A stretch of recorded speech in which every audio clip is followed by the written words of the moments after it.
It doesn't get any better than this. Both of our Masters finalists taking to the stage and getting ready for one of the most intense battles of their life to claim that title of world champion. I am so excited. It's been a battle of the Koraidons here, and these teams, they actually function very differently. Koraidon and Brute Bonnet, of course, on both compositions, but on one side you've got the Shadow Rider, and on the other side you've got Lunala. I think we're talking about tempo coming into this. You've got to pay attention to the offense that Giovanni has on his team. You've got Choice Scarf Chi-Yu. You've got this Flutter Mane, which of course can Icy Wind, allowing Koraidon to deal massive amounts of damage. On James's end, you've got a lot more defense to work with. You've got this Brute Bonnet, which of course can go for a Water Terra. You've got Raging Bolt, which can actually survive even a really powerful Life Orb caused combat from the Koraidon. And so I think what's really going to dictate this set is the early turns. Is James able to match Giovanni's offense? Can he play defense to survive a couple of turns and really survive all the damage that Giovanni has to offer? And it's not even just about the tempo, it's also just about the natural speed that all of these Pokemon are going to have. Taking a look at Gio's team in particular, you look at something like that Chi-Yu that's holding the Choice Scarf, the Flutter Mane under photosynthesis conditions, as well as this Koraidon holding the Life Orb. They tend to be trained to be just a bit on the faster side. So I wonder how James's own Koraidon is going to stack up against that. Yeah, and these Koraidon sets are different as well, right? On one hand, you have this Life Orb Koraidon that hits for really hard. On the other hand, it is the clear Amulet Koraidon. These generally don't have as much one-hit KO pressure, especially with that fighting type attack. It's Life Orb close combat on one side, it's Collision Course on the other side. But I think from Giovanni's end, you have the ability to just double up, punch, and get knockout after knockout. So from James's end, I'm looking, what is your response? What is your defense? And two big tools I think that you should pay attention to in this matchup are going to be the Raging Bolt and the actual Brute Bonnet, which you wouldn't expect to be super strong in an opposing Sun matchup, but Brute Bonnet with that Water Terra can be super good defensively to get a Spore off. And also just the Sucker Punch. You have Sucker Punch as well as Thunderclap, two priority options that James has available from that Brute Bonnet and Raging Bolt. So if you think that natural speed that Giovanni has on his team is going to be a problem, priority moves are one way to bypass that. I absolutely love that point because look at the Flutter Mane, look at the Chi-Yu. These are Pokemon that are really frail. Thunderclap can actually do so much damage to a Flutter Mane that doesn't have bulk when you have that Photosynthesis Sun boost. Similarly, Sucker Punch from Brute Bonnet will allow you to do a lot as well. And so priority is a nice way to get around the fact that James does have to worry a little bit about the fast speed from the opposing side. He's got a lot of options on this team. I think the two non-restricteds that I am paying the most attention to are Brute Bonnet and Raging Bolt. But I think Incineroar is also interesting because you can weave in some cool plays with Helping Hand. The Helping Hand is going to be nice, but especially because you have the Intimidate on the Incineroar. As you already called out, the Life Orb that Gio's Koraidon is going to be holding. It's notably not clear Amulet. There's no way for you to actually protect your own Koraidon from taking Intimidate attack drops. Absolutely. Taking a look, of course, on the other side, we've got similar Pokemon here with the Koraidon and Brute Bonnet. Both of these Brute Bonnets crucially being Water Terra. But, of course, Gio has a lot of options in terms of speed control. You can use that Flutter Mane to drop your opponent's speed immediately. And there's the Lunala-Ursaluna combination as well. What makes Gio's team so threatening is you don't really know what mode he's going to commit to. You can lead Flutter Mane with Koraidon. You can lead Koraidon with Chi-Yu. You can lead Lunala, set up Trick Room, get Ursaluna in.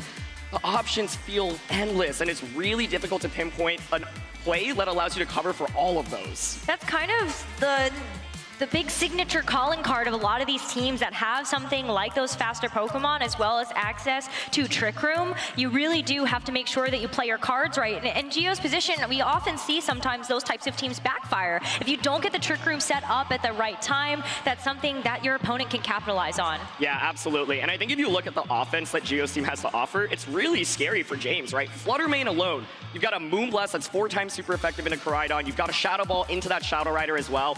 That Pokemon can handle the restricteds. Chi-Yu is so commonly used in the format to deal with Calyrex Shadow Rider as well. Gio has so much offense.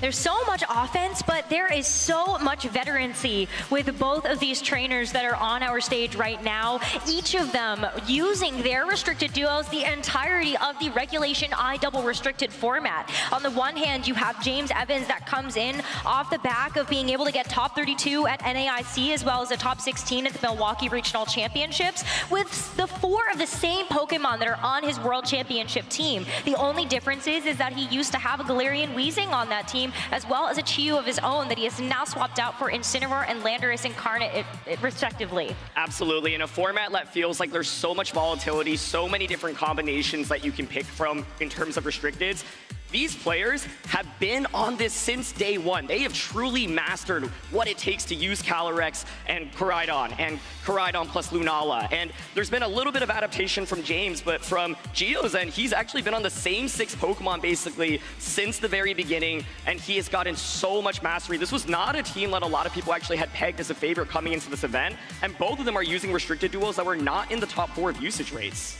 And Gio, the power and the conviction that he's had to run this team since the very beginning is something that he's been heavily rewarded for. His season has been phenomenal. And it's, as coming in as a trainer that hasn't had a major win yet, imagine if this is the one. Imagine if you have stuck to your guns and you're gonna win the World Championships as your first major title. There's so much pressure on the line here. I know both players are also so excited to, of course, be here.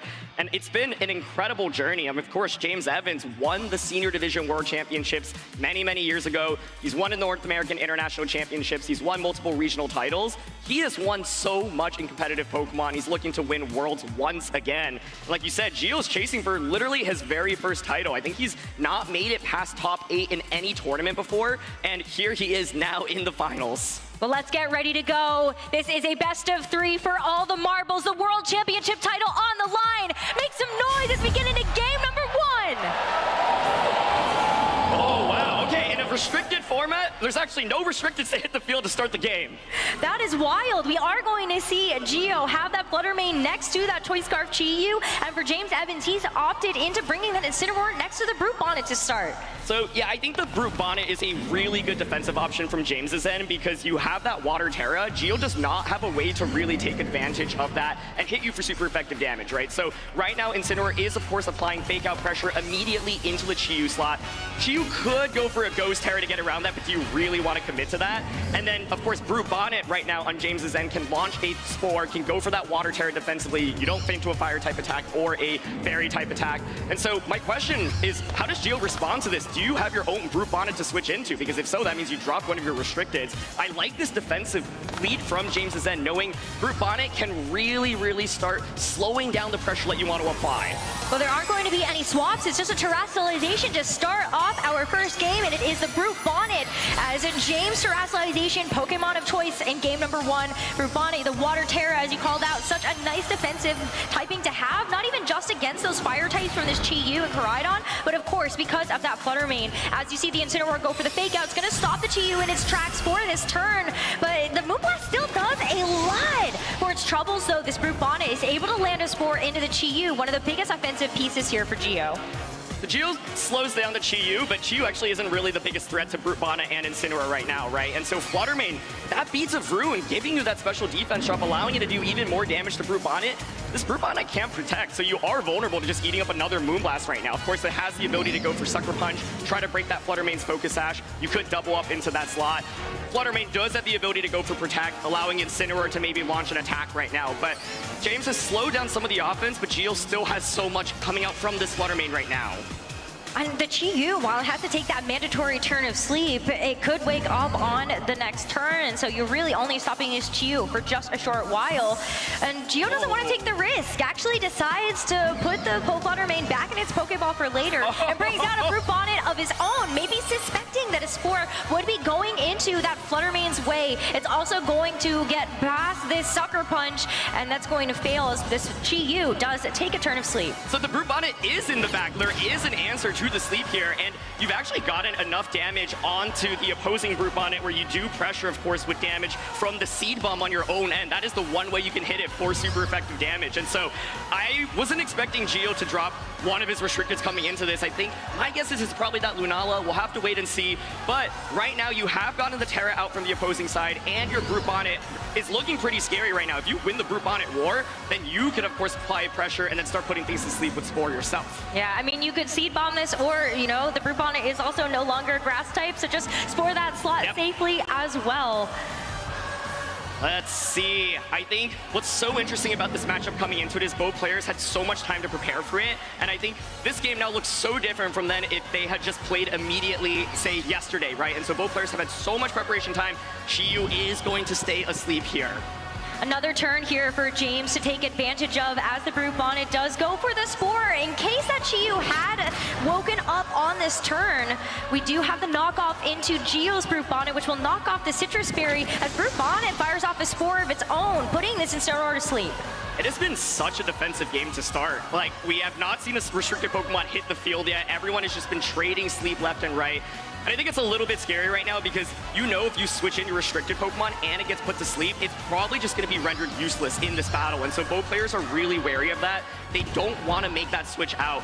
Chiyu right now is exerting, of course, offensive pressure onto the Brute Bonnet. Should it manage to wake up, it can go for something like that Dark Pulse and target down that Brute Bonnet. So we're going to see another switch from Giovanni. Gio now removing the Brute Bonnet and deciding to switch the Koraidon in its place. So all 4 Pokemon for Gio in this game number 1 have been revealed. But notably, this Koraidon is going to be setting the sun and giving a photosynthesis boost over to James's own Brute Bonnet. But what about the sun is setting itself up for this Chiyu as we see Incineroar, the first to move here, taking its turn of sleep. Sucker Punch into the Chiyu, so you know it might be able to go for an attack on this turn, but it stays asleep. Another critical turn of sleep here for James. Crucially staying asleep. That was an opportunity to maybe wake up and get a Dark Pulse off. However, now you have positioned the Koraidon in, right? And this is the amount of offense that you are looking to exert. Koraidon can now go for the damage onto Incineroar, try to threaten that with the knockout, and Chiyu then can, of course, wake up and get the Dark Pulse into Brute Bonnet. I don't think Chiyu feigns from another Sucker Punch either, right? And so Gio took a little bit of a risk there because with Koraidon switching in, it could have been Spore into that slot, but are you really going to Spore the Brute Bonnet? And so it's a great bait by Gio, and now he has finally gotten the offense out in the field. This is going to be a really big turn. Can James even play defense here? I think the best thing to do is maybe if you have that Shadow Rider, switch it in and take a fighting type attack on that Incineroar slot. But what if Gio calls that and actually decides to go after an attack onto this Brute Bonnet instead? Incineroar wakes up and goes for Helping Hand onto the Brute Bonnet, and that's one way that you can make sure this Incineroar does something on this turn. The Sucker Punch into the Chiyu, that was enough damage to get the knockout, and so Gio is not able to utilize this Chiyu at all in this game number 1. Yeah, Sucker Punch itself won't get the knock, and you see Flame Charge come out as well. I think part of what Gio's thinking is, I want that speed boost, and I think you're probably going to switch Incineroar out, but it's an incredible turn for James there as he manages to get the wake up that gives him the extra damage that he needs to get the knockout onto Chiyu. And so I think that was what looked like a really scary position for James, ends up being much more positive. Well, at least you have the free switch into your own Brute Bonnet that's also going to be getting that photosynthesis defense boost. But how helpful is that really going to be when you're still trying to get your first knockout in this game? This Brute Bonnet has a defensive Water Terra. You're really hoping that your Chrome Koraidon is able to do some major damage here. Absolutely, yeah. I think now the damage definitely is still out a little bit, right? Like Helping Hand Sucker Punch was a cool way to get that knockout, but now you don't have very much offense. You are staring down such a powerful Koraidon that's positioned so well. And the Brute Bonnet on the opposing side is, of course, very scary as well. One thing that's crucial to note is that James's Brute Bonnet, or James's Incineroar, does not have that Flare Blitz. And so without Flare Blitz, you don't have that ability to just threaten a lot of damage onto Brute Bonnet. So I think this turn, once again, I think it's still scary for James. He got the better end of it the previous turn, but we'll see how this one plays out. Both trainers, of course, taking their time as they know how perilous these next couple of turns can be. And James wants to save this Brute Bonnet for just a little bit later. The Shadow Runner Calyrex now going to be the Pokemon that hits the field. The first restricted Pokemon revealed for James in this first game. And the question is, did the fighting type attack go into that slot? Close combat goes into Calyrex. That's the play I was talking about the previous turn. And James now gets the parting shot off. Oh my goodness, he's gonna be able to pivot out a little bit more. Brute Bonnet, of course, still has the ability to go for a Spore, can put something to sleep, but it's a beautiful bait into the Calyrex slot, and it manages to at least switch in for free for now. That's a huge deal. I mean, Gio is really hoping to get as much mileage as possible out of this Koraidon, and every single turn that James is able to negate that damage and just continues to start to swing the tides into his favor. But what comes out now into this Incineroar's place? That's the first question, and then the second question is, Brute Bonnet, who are you targeting, right? sleep is such a big deal in this matchup, and this is the thing that we were talking about before we came into the game. The defense matters so much. You're looking to slow down pieces so that your offense can just start punching holes. It's Brute Bonnet coming out from the opposing end. Of course, it's Water Terra, so let's see. Where does Gio's Brute Bonnet target? Okay, well, after the photosynthesis boost, we get to find out our answer, and it is just the Brute Bonnet that James switches in that will take that. Still not a horrible trade to have made there. A spore onto anything is still going to be of great benefit to Gio's game plan. Yeah, I think James is happy with that, though. You saw you did a little fist bump. If that Calyrex gets put to sleep, it probably just does not get to attack in this game. So at least it's Brute Bonnet, which is the defensive piece. Calyrex right now is exerting a lot of offense, and crucially, you were able to neutralize the Chi-Yu in the early game, right? So with Chi-Yu eliminated, that no longer threatens Calyrex. It's still an awkward position for Calyrex, quite frankly, because your moves are Astral Barrage, you have Psychic, you have Encore, but which of those are really that powerful right now, right? The Koraidon, of course, on the opposing side also got that Flame Charge, so has the speed boost, can threaten the Calyrex with the double up right now. We're gonna see a Terra come out. Feels like it has to be that Koraidon to go Terra Fire. You don't want to be super vulnerable to any of those extra attacks coming through later, but for now, it's also going to help you boost up your fire type attacks in the stun, whether it's the Flame Charge or that Flare Blitz. But Calyrex knows it has the pressure of a Sucker Punch from this Brute Bonnet, but we'll see James's Brute Bonnet also take its first turn of sleep. Exactly, and it is the close combat. It's not a fire type attack into Calyrex, but this now gives James a free switch in. Do you actually want to give him that free switch in right now? That's scary. The other thing to note, Koraidon now takes Life Orb damage. You've dropped your special defense. Calyrex, of course, can apply a lot of pressure with damage with an Astral Barrage, right? And so Brute Bonnet is not going to get the Spore off. James is willing to trade his defensive pieces, and he's looking to position his offense right now. So my question here is, do you finally bring out your fourth Pokemon? But I feel like Incineroar just makes such a great call here, knowing that you're able to keep an attack drop onto this Koraidon. Maybe it also forces Gio to have to try to switch out this Koraidon. You can play a bit more predictably that way, but it is going to be the Koraidon. So the fourth and final for James now, also revealed in here. Both restricteds for him have hit the field. Oh, this is so scary for Gio though, right? Like the Brute Bonnet now cannot Terra on the opposing end. Koraidon, of course, provides that collision course pressure, and there's that special defense drop from the opposing Koraidon. So if you're Gio, you could double up onto the Calyrex here with a Sucker Punch and a close comp or a fire type attack. Obviously, you don't want to close combat a Calyrex, but if you go for that, and Calyrex, of course, could go for a Protect, it could switch out as well. And the question is, how do you get out of this turn positively? James has played so defensively for so long, but this is it. This is the turn to finally exert so much offense. If you get one more knockout here, James is in such a good position to close out this game with a win, but he has still a tough call to make. Koraidon now going to switch out, wants to also try to cleanse those special defense drops, as Fluttermane is going to be the Pokemon that takes its place. Super risky when you're staring down the barrel of an Astral Barrage, but knowing if you can hold on with this Focus Sash at the end of the day, then you will be able to help yourself out with that speed boost. And good thing for this Fluttermane, it's the Shadow Rider Calyrex. It also decides to take a reprieve. So much defensive play from both ends. There was a lot of offense being exerted. It's going to be the Sucker Punch. There was the ability to, of course, go for a Spore, but trying to get damage there. And Collision Course, it's a fantastic turn for James here. It's going to deal super effective damage into the Brute Bonnet and get a one-hit knockout. No way. Another Pokemon down, and only two more to go here for James to close out this first game. And Gio at least has timed it so that you can bring this Koraidon out when the sun has freshly expired, but you're also going to still be giving that sun over to the opposing Koraidon. Now you have positioned yourself where you have Fluttermane and Koraidon. There's no more Terra available, so you can just go Moonblast into Koraidon, close combat, instantly Incineroar. So then the response, obviously, right now, Incineroar, of course, does have Fake Out pressure. You could just protect to bypass the Fake Out pressure. One of the key things that we've already seen this turn is, do you predict the Shadow Rider to switch in? Gio's gone 0 for 2 on it so far, right? He went for the Flame Charge when Incineroar was out on the field, and then tried to close combat, and then the Calyrex Shadow Rider switched in. So it feels like if Gio gets it right, he gets such a major advantage, but if he gets it wrong, of course, does lose him a lot of momentum. It's hard when you have to make that call, knowing that there are so many distinct possibilities of the outcomes of each of these individual decisions, and hopefully it's all going to boil together and get you a win in this game. And so both trainers, of course, still taking all the time they can in order to make the most informed decision possible.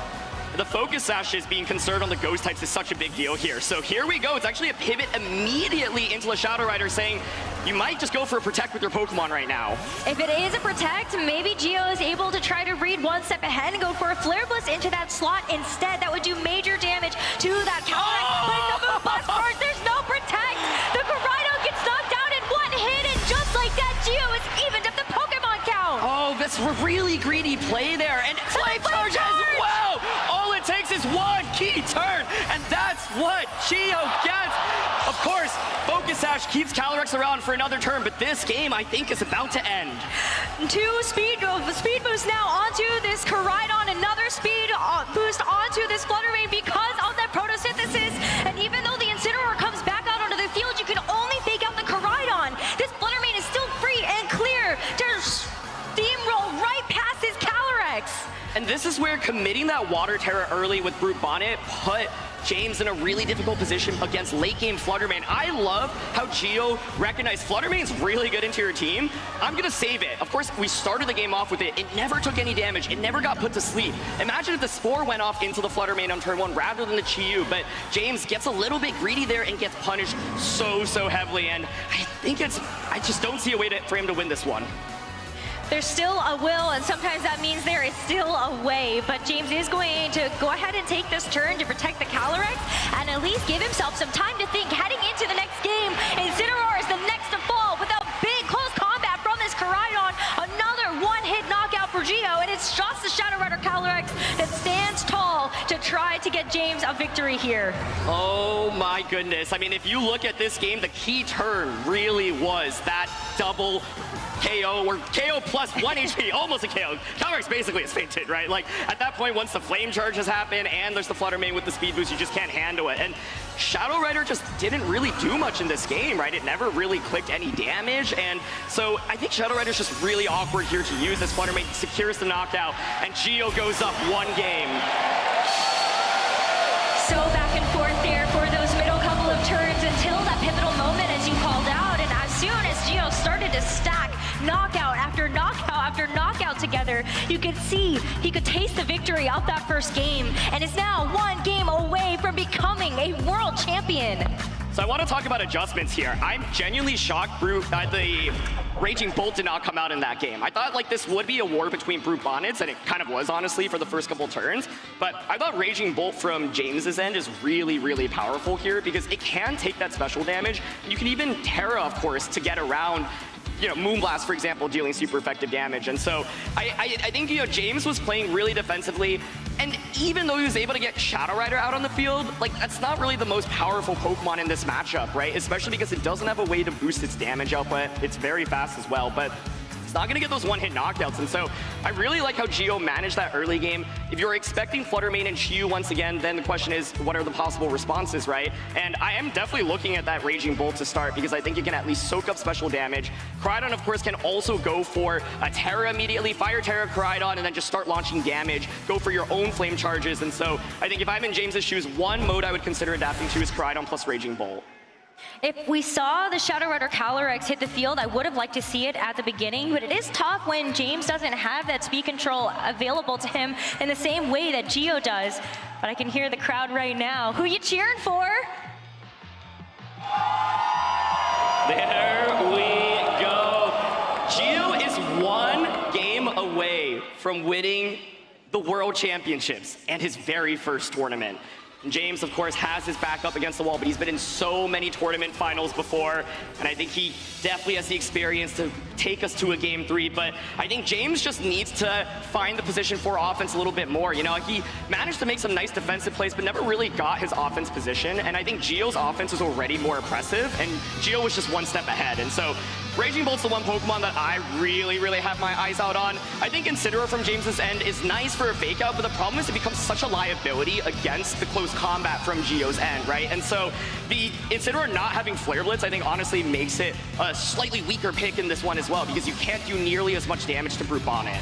I almost also see a world where, yeah, you leave the Incineroar at home or the Shadow Rider Calyrex and then bring out the Raging Bolt as you were saying, but then what about the Landorus here? Do you ever like that at all when some of these Pokemon are in fact like Terra Fire Koraidon, Fire type Chi-Yu? Yeah, I think Landorus feels really awkward to bring here, but it's certainly possible, especially because you have a defensive Terra with it as well.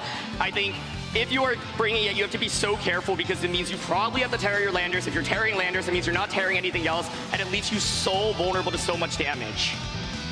Well, our trainers are locked in. They are ready to go as the second game gets underway for the grand finals at the Pokemon World Championships. And for Gio, he is confident in his Game 1's game plan, decides to go for that Fluttermane and Chi-Yu again, as well as James Evans running back this Incineroar and Brute Bonnet combo.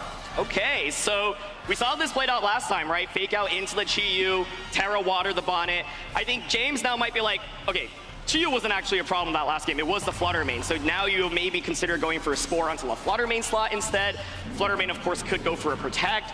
Gio does have the ability to just go for the Terra on Chi-Yu immediately. It's Ghost Terra. That would give you immunity to Fake Out and allow you to just go for something like a Dark Pulse plus a Moonblast into a Brute Bonnet. So let's see if any Terras come out. No Terras, no Fake Outs. It's just going to be a Sucker Punch right into the Fluttermane as the Brute Bonnet is going to take the Dark Pulse. As though there is a bit of a trade of damage, but as the Fluttermane follows up, the Brute Bonnet just goes down with a double up here from Gio. And James has lost his first Pokemon in this second game. Incineroar still gets a chance to move and decides to go for the knockoff, so that will remove the Choice Scarf of this Chi-Yu and at least make it a little bit less speedy. A little bit of split in damage there. Of course, you had the ability to maybe target the Fluttermane down and just try to KO it immediately. James obviously taking a really big risk there on turn 1 as well, not going for that Water Terra. But you can see Gio was predicting the Water Terra, so he went for that Dark Pulse. So both players really just trying to get into each other's heads.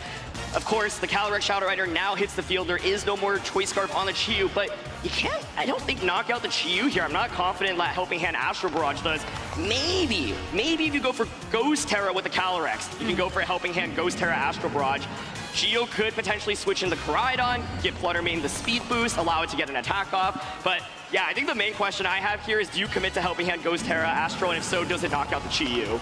That would certainly be a very ballsy play to make, but maybe that's exactly what James needs in order to get back into this game after losing a Pokemon so early. That's the type of aggressive call we need to see from this team. And here is going to be a switch. I think you also could just go in and Brute Bonnet if you brought it, because there's not that much threatening it with offense, and so there it is. Brute Bonnet now, at least this Fluttermane can go back into its Pokeball and come back out later, as we saw Gio in that first game preserve it, and ended up being a key piece to that success. Protect on this Calyrex Shadow as Gio, without that Choice Scarf intact, can actually switch up this move as well. This is another way that you can utilize this Chi-Yu with those snarls. You would have loved to be able to land that into the Calyrex Shadow and also drop its special attack, but you'll also take some chip. I think the Calyrex just is so awkwardly positioned right now, right? You're up against 2 Dark-type Pokemon, and you just, like, don't have that much offense. You can't really use Psychic, obviously, and so you're relegated to Astral Barrage. Astral Barrage just isn't that strong right now. I was like, well, the only way you can get the knock is you can, like, commit Ghost Terra and Helping Hand. That's just so many resources. It's a lot of resources, and now when you see this Koraidon hit the field, I think the problem becomes even more compounded. You have the Chi-Yu as well that's going to be have a pretty good time, I think, into this Koraidon, especially if you do want to commit that Terra onto it. But then you also have this Brute Bonnet, which with this defense boost might be able to deal with this Koraidon as well. Yeah, I think the upside for James is now you at least have your restricteds out on the field, and you're not scaring down as much offense from the opposing side. There is still, of course, the pressure of Sucker Punch into Calyrex, though, and I think Calyrex losing its Focus Sash is very, very scary. So if you're James, do you consider going for a switch out, right, and to try to get around that Sucker Punch? Koraidon right now, I do think, is in a phenomenal position, but you also have to worry about the opposing Brute Bonnet, because if you are not able to get the knockout onto the Brute Bonnet and it puts either of these to sleep, it's a disaster. And I think this Terra makes a lot of sense. I would expect it to be on the Brute Bonnet, and it's going to be on Koraidon to start. Yeah, Koraidon first, and then we'll see if Gio has decided to respond to that with a terrestrialization of his own. But this Koraidon now uniquely positioned to be able to at least get some more damage down, hopefully before it does get put to sleep by this Brute Bonnet. But Gio does go for that water terrestrialization, so a great Terra here, but both of them, you know, they're going for the gold now. With both of these terrestrializations expended, a lot is going to come down to the rest of this turn. That Brute Bonnet is no longer a dark type, and as this Astral Barrage gets fired out, this Brute Bonnet actually takes about 70% damage. Flame Charge! charge! The flame charge is going to give this Koraidon a boost, but as it goes into the GU, it actually gets a knockout. It gets the knockout, but Brute Bonnet survives the turn there. I was thinking, well, if you just double up until a Brute Bonnet slap, can you get the knockout with Astral Barrage and Collision Course? This is now a Spore coming out, and it's gonna go out into the Shadow Rider, now putting it to sleep and putting it in a really difficult position. The Shadow Rider going to sleep, it still has full HP, it still has that Focus Sash, but is it going to be able to actually do anything when you still have that Flutter Mane in the back? Giovanni still has one more Pokemon that he can reveal as well, but I think it's actually really big that James got that Flame Charge for the Koraidon. That speed advantage is huge. Absolutely, yeah. I think that's such a big deal in being able to outpace the opposing Koraidon. If the Sun gets stalled out, then you can outpace the Flutter Mane as well. And so I think, yeah, that was a big, big turn in terms of damage. It's going to be Koraidon coming out now from Gio's end. This Koraidon, of course, is really powerful. It should not get the one-hit knockout, though, onto the opposing Koraidon with a close combat. My question then is, can you go for a Sucker Punch in close combat, try to get the knockout there? And if you're James, you can consider protecting the Koraidon, trying to bypass a turn of sleep with the Calyrex, and hope that you can wake up sooner than later with it. You have to get a little bit lucky, though, with those sleep turns. Yeah. And as we know, sometimes they can sleep for a little bit longer than you would like, but you have to take your first turn of sleep on this upcoming one. And this is a scary one because, once again, it's like there could, of course, be a switch into the Incineroar, but then it just can eat up a close combat potentially, right? I think that's been one of the really fun dynamics to watch. But Koraidon does go for the Protect, like I suggested, trying to just take that first turn. But if Gio has opted into going for damage onto that Shadow Rider Calyrex instead, this could get dicey very quickly. Oh, Gio, yeah. though, actually goes for the close combat into the Shadow Rider Calyrex, maybe expecting a switch-in. Something like that Incineroar would have been knocked out or put to sleep. That turn was so scary because I could see it for Gio. If you made the call, you doubled up with a Calyrex, you might just be world champion, but it's really hard to make that play. Are you just going to ignore the Koraidon from the opposing end? But you called it, Rose. You still got to get lucky with the Calyrex. If you stay asleep, you will not get anything off with it. And so James ends up buying himself a turn, but right now, it's still difficult. I'm not even confident a Collision Course from that Koraidon knocks out Brute Bonnet now that you've gotten rid of your Dark typing and you have the defense boost, and that would be a disaster. So here we go, Collision Course. Collision Course heading right into that Koraidon's way instead, bringing it down to about 70% Oh, of it stays its HP. asleep. And Shadow Rider Calyrex just cannot wake up. It is sleeping at the wheel as it has to take a Flame Charge. Its Focus Sash gets broken, and now it's Gio's Koraidon that gets a chance to get a speed boost, and now starts to bypass the speed advantage that James's Koraidon had. Brute Bonnet follows it up with a sleep, and this is a huge turn for Gio. Gio must be able to taste the World Championship victory, but he's still got to get there. You got to do enough damage to the Koraidon, of course. And so, once again, an opportunity to maybe double up onto a slot, but instead says, you know what, I'm going to split my damage. And this is where the speed boost from the opposing Koraidon is a little bit awkward. I think if, like, Gio had close combated and then you're slower than it, you can get a Collision Course and maybe knock it out. Instead, this Koraidon just is not able to get a one-hit knockout onto the Pokemon, and Calyrex crucially stays asleep. You know, had it woken up, Astral Barrage, that's probably actually just the win for James. And so now, such a difficult position, both Pokemon asleep. The key question I have here is, does James try to play defensively, switch in that Incineroar? If you do, though, you are vulnerable to eating up a close combat or a Spore. It's hard to make that call to go for the close combat, though, when you know that one of the drawbacks is going to be dropping your special defense and defense. But the Shadow Rider Calyrex does wake up. It just goes for a Protect. Decides to play it just a little safe, as now we will see Giovanni go for that close combat into the opposing Koraidon. It's so much damage, but there needs to be a bit more to follow it up. So maybe this Brute Bonnet is able to do just that. It does have access to that Seed Bomb, but decides to go for the Spore instead into the opposing Shadow Rider. And that was a really safe play, right? Basically, close combat, Insula Koraidon just fell asleep. I get a ton of damage off. If you switch into Incineroar, it's eating that up as well. And honestly, Calyrex has just felt so useless throughout the course of this set. It's constantly not applying that much pressure with Astral Barrage, and you are threatened by that Sucker Punch as well. So this next turn, you could go for the Sucker Punch onto the Calyrex slot. If you're James, you consider going for maybe an Encore or a Protect, for example. You could even switch out instantly Incineroar, but then the question is, how does James deal enough damage, right? Yeah, it is so tough. Even if you go for the Encore play, is the Incineroar in the back with just that knockoff as its priority or main form of damage, actually going to help you get through these Pokemon that kind of resist that. So we'll have to see. James really is hoping to at least get a wake up with that Koraidon, but this turn could be huge. Gio, at any point, it feels like he could just win Worlds.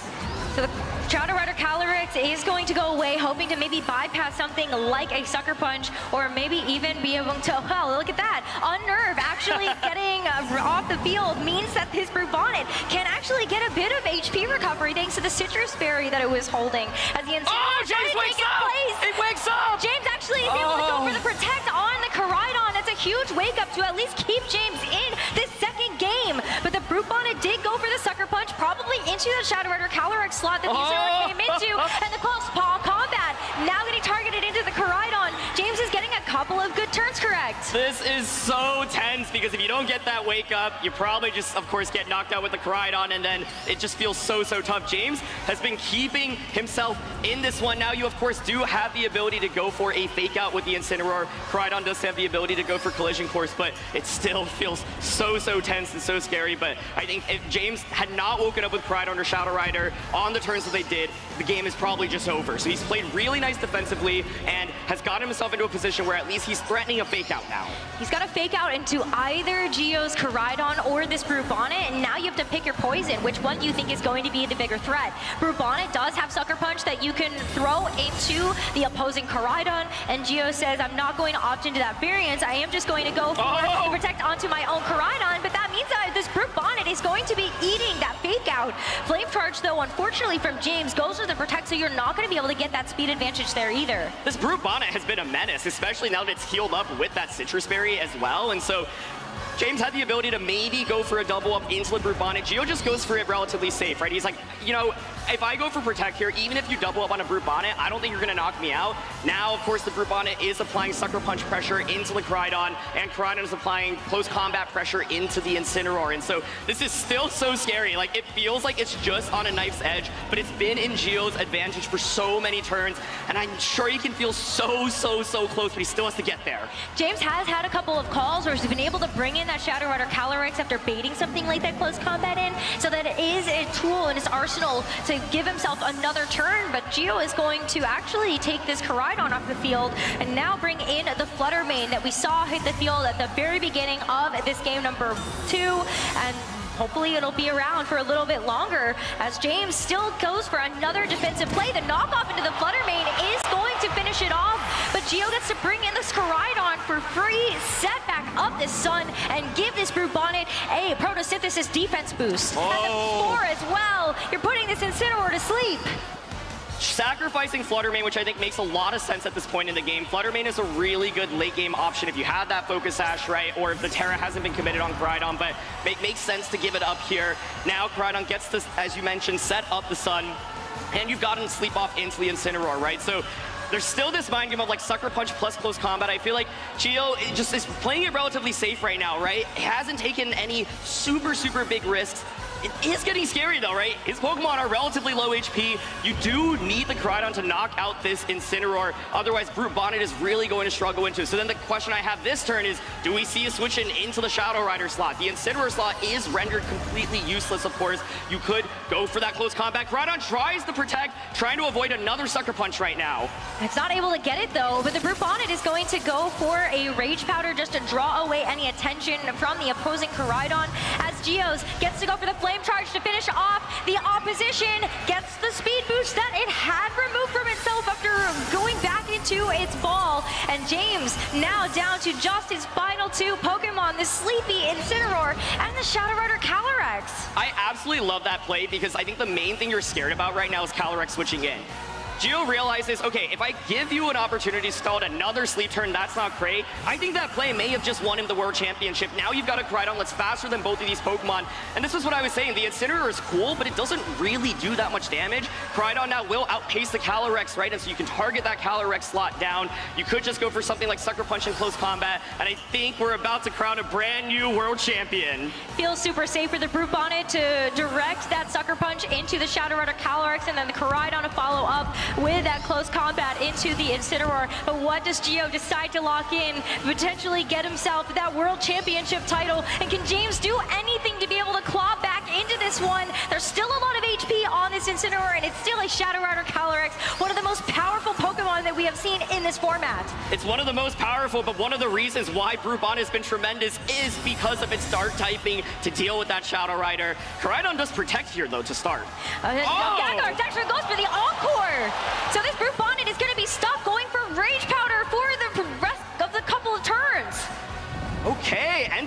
the Encore, of course, you could have locked into Sucker Punch. It is going to be that Rage Powder now. I think it's still fine for Geo because now you can just keep Rage Powdering away from the Incineroar. Koraidon being faster than the Calyrex will get the knockout onto it.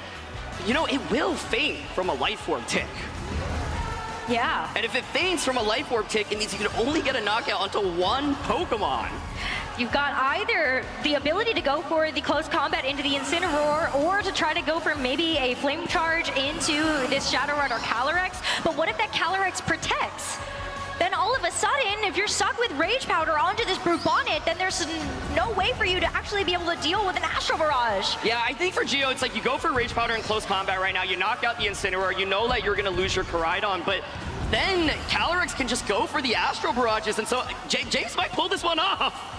It's going so close, but Brute Bonnet, of course, has to go for an Encore with that Rage Powder, and that will direct away anything from this Incineroar if it even survives this close combat, which of course it will not, because that is super effective, and Koraidon, that's going to be all it's able to do for the rest of this game. It's going to get knocked out to the Rocky Helmet recoil instead, so now it's up to the Shadow Rider Calyrex from James, the last bastion of hope for him into this game number 2 to tie it back up and bring himself back into this series. This was an unbelievable comeback. Like, it felt like Geo just had the advantage, but James finds the position. Because Brute Bonnet just faints, and that's it. We're going to Game 3. A Game 3 between two phenomenal players from the United States. James Evans, the previous world champion from 2018 in the seniors division, and Cischke, who is looking for his first major title win ever. And they are both tied 1-1.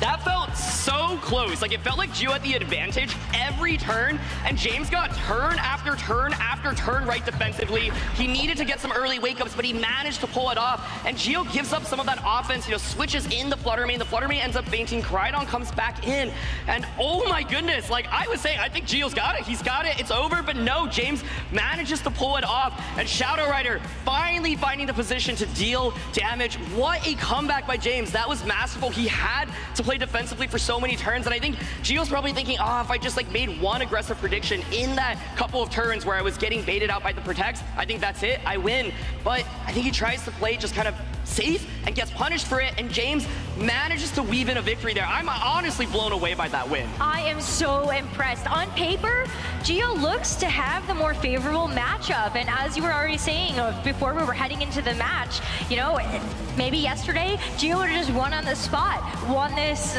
with just the advantage from the team compositions alone, but James has had all day and night to be able to prepare for this matchup and found a way to get himself back into the match and with a chance to win the World Championship title once again. There are so many different ways this matchup can play out. We've basically seen the same Pokemon, right? And so I'm wondering, does James now shift to that Raging Bull that I was talking about? Because we saw Geo go for the Terra on the Brute Bonnet.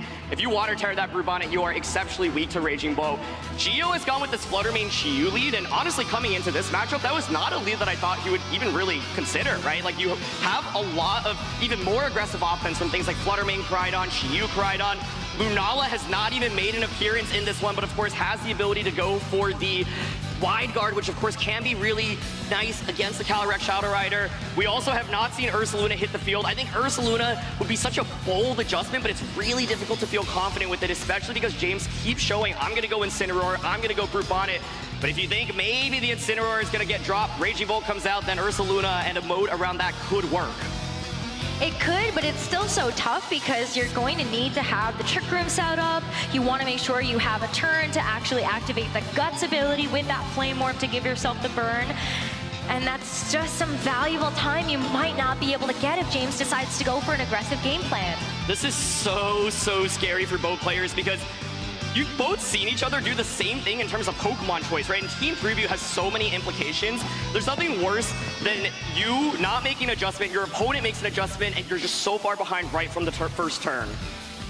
Well, one more game between Geo and James will decide who becomes the world champion at the 2025 Pokemon World Championships. And let's just run it back, Aaron. It's the same leads from games 1 and 2. Not once, not twice, but 3 times, just like a Surging Strikes here, as there is such a different position here because both players are really trying to get into each other's heads, right? We saw the Dark Pulse go onto Brute Bonnet last time around. There is the ability, once again, for the Ghost Terra from the Chiyu, but that only gets you past one turn of Fake Out. That is a really big liability, so I think Gio recognizes, well, that's nice, but then does that actually get me enough of an advantage to really commit going for it? So we've seen so many different turns play out. I'm curious if it's going to be a repeat of the last 2 games or if it's something new here.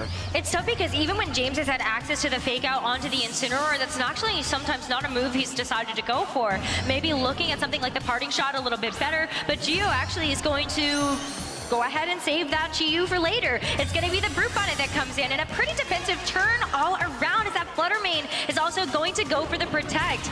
With the Brute Bonnet switching in, it means that that's going to be what has to eat the Fake Out, and Brute Bonnet isn't able to get the Sucker Punch damage onto Gio's Flutter Mane this time around. Oh, crucially, the ability to once again go for damage onto the Brute Bonnet. That's now twice that Brute Bonnet has not terra'd in front of so much super effective special damage, right? And so now the opposing Brute Bonnet is out. There is a lot of Spore pressure from both sides. We thought coming into this battle would be the war of the Brute Bonnets, and that is certainly the case here. There's so many options that these Brute Bonnets can go for as well. If you don't Terra, you're susceptible to the Spore. You can also Rage Powder to try to redirect away an opposing Sucker Punch. So that's one way that Gio can actually keep this Flutter Mane partner safe. And then you can just go for all of these Moonblasts or even just some of these Shadow Balls to make sure you're getting any valuable damage down onto either this Incineroar, this Brute Bonnet, or whatever decides to switch in. But we are going to see a Terrestrialization on this turn. Oh, it's going to be onto the Flutter Mane. That, of course, is going to give it a nice little damage boost. And so this could be an absolutely huge turn. Giovanni could just get the knockout onto the Brute Bonnet and then put Incineroar to sleep. Oh, there's and no Terra! This Brute Bonnet is going to stay on Dark type, which means that this Moonblast is going to get a one-hit knockout. It is super effective, and Gio is able to get one Pokemon knockout right away in this game 3. And there wasn't even a Sucker Punch, and it's knockoff in a Brute Bonnet. It's a disaster for James Evans here, as the Brute Bonnet now gets a Spore off as well. Oh my goodness, I was gonna say Gio there could have maybe protected the Flutter Mane, could have just gone for a regular Moonblast, but it ends up being Stellar Moonblast, saying, you have not terrored your Brute Bonnet so many times in front of my offense. I mean, this is an unbelievable lead for Gio. Last game I thought Gio had a big lead. This one feels even larger. It's gonna be Koraidon that has to take that Brute Bonnet's place, but it doesn't want to be on the receiving end of a Moonblast either. James has preserved the Terrestrialization, so you are able to use that to try to take this Koraidon's negative energy away from it. But it's still a tough uphill battle. James played a defensive masterclass in game 2 though, and found the switches that he needed to keep himself in the game. He is at a major disadvantage right now, but we've seen him pull it off once. And so right now, the upside is that you are not threatened by one-hit knockouts from the opposing side, and you are pressuring your own knockout onto the opposing Brute Bonnet. Flutter Mane Shadow Ball, however, of course, will do considerable damage. And so you could consider just going for something like a Sucker Punch on a Shadow Ball, or Rage Powder on a Shadow Ball, for example.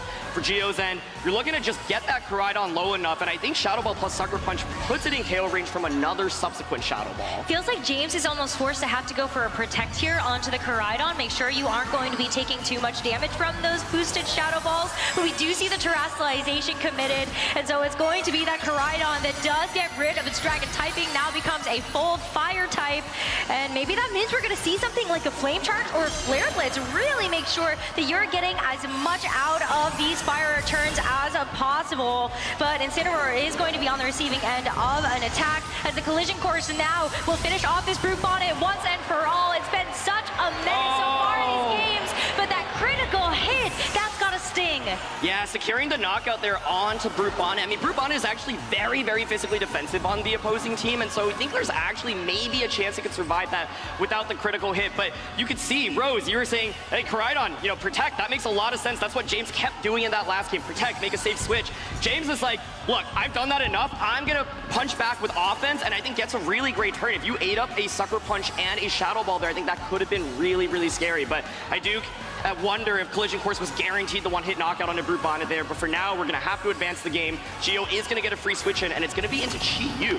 Okay, so the Chi-Yu comes back out, and that's going to give a nice special defense drop to both this Koraidon as well as this Incineroar, which is gonna make sure that this Fluttermane can actually punch through a little bit more damage. Notably, we've only seen the Moonblast. It still has a Stellar Terra power boosted Shadow Ball that it has access to throw that Koraidon's way. Yeah, this is so scary, right? Like, do you double up onto the Koraidon? Does Koraidon go for kind of the obvious protect? If so, an Incineroar faints, the next turn Koraidon is just vulnerable to eating up, double up, right? And so Chi-Yu and Fluttermane now positioned so well. You've got the speed advantage, especially because it wasn't a flame charge the previous turn. And so Gio has so much offense on his side. And the Incineroar, crucially, did not take over 50% last turn, but now the Beads of Ruin are active. So that would be just one more Moonblast to knock out this Incineroar, and it still has a chance of waking up, but it's notably still asleep. Koraidon now will go ahead and go for the Protect, and as we see the Fluttermane go for the Shadow Ball into that slot, James is hoping this is going to be enough of a saving grace to actually let this Incineroar wake up, but the Heat Wave from this Chi-Yu will be able to connect onto both targets. Incineroar does take a pretty sizable amount of Oh, it doesn't wake up! Incineroar stays asleep! It stays asleep, but it is the Heat Wave lock. So now my question is, this Koraidon is bulky? Can it survive a Heat Wave and a Shadow Ball? If the answer is no, the game is done this turn. If so, you keep yourself in it, and you're able to retaliate back with either damage on the Fluttermane or a knockout onto the Chi-Yu. But what makes this so tricky, Rose, is the fact that the Fluttermane is still so healthy. There was no Sucker Punch earlier from the Brute Bonnet to break that sash, and Fluttermane right now feels like it's running away with the game. Shadow Ball first from this Fluttermane is going to go right in that Koraidon that protected on that last turn. This is a huge Oh, I don't think it's gonna take it! And the Chi-Yu goes for the Heat Wave to try to finish it off. A double KO! And Gio is one Pokemon away from becoming the world champion. Someone who has hunted for a major Pokemon title win in so many events previously, dating back to his time in the seniors division alongside James. And this could be the day he cements himself in Pokemon history. This is his moment, and oh my goodness, he's staring down a full HP Fluttermane and a Chi-Yu.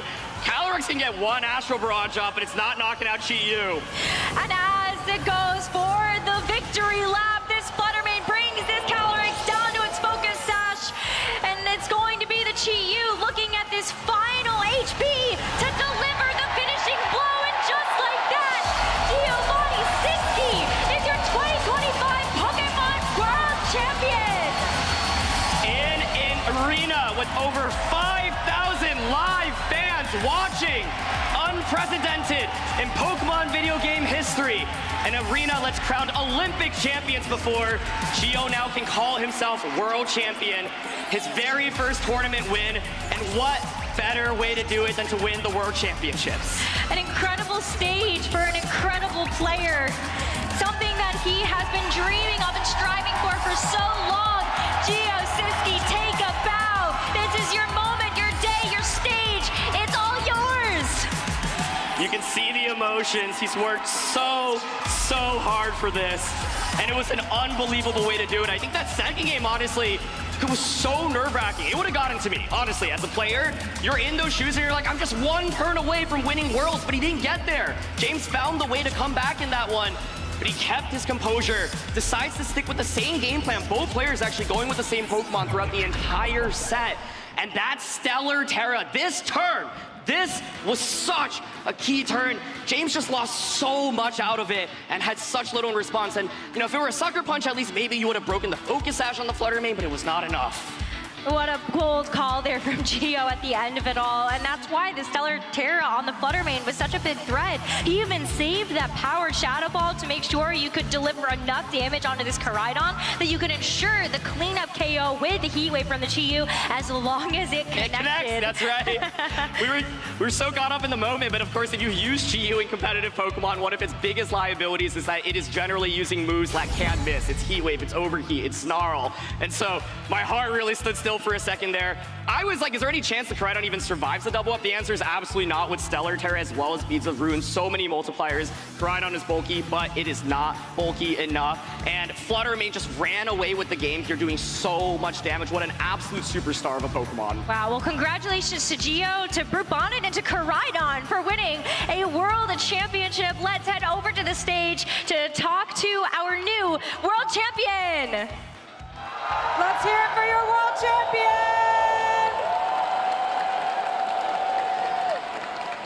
Giovanni, I keep seeing you just going like this, shaking your head. What's going through your mind right now? Disbelief. I mean, I prepped really hard for this tournament, and I've been following competitive Pokemon for over a decade now and competing at in-person tournaments for 7 seasons, and 6 of those in the Masters Division. I don't have any words. This is just unbelievable. I can't believe that like all the work finally paid off. Tell us a little bit about that.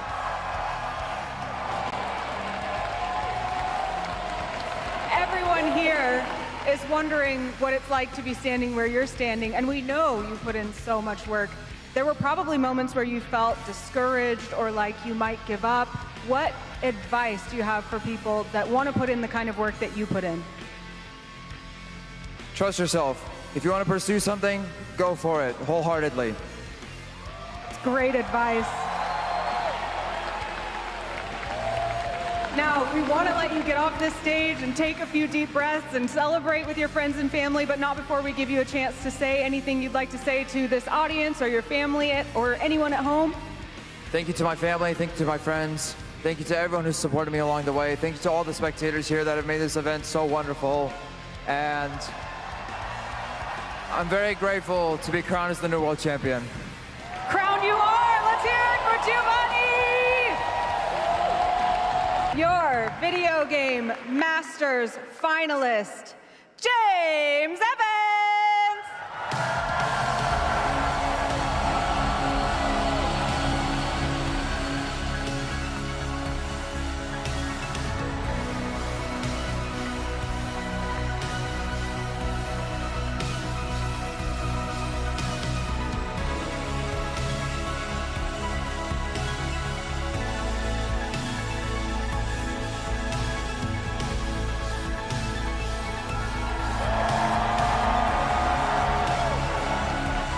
And finally, your 2025 Video Game Masters Champion, Giovanni Cischke!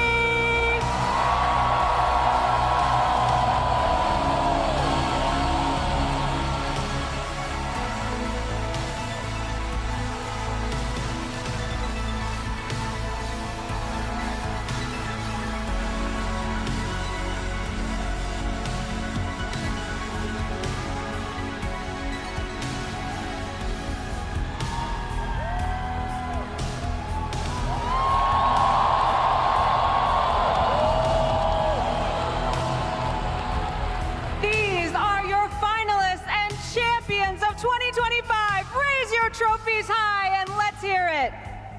Raise them up.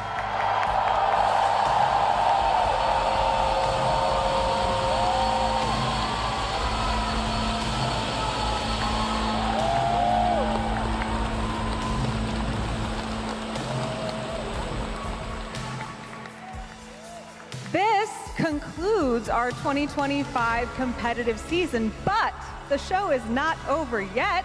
One of the most anticipated moments of the weekend is coming right up, and that's closing ceremonies. What will we unveil? I'm not going to tell you. You have to come to find out. So don't go anywhere.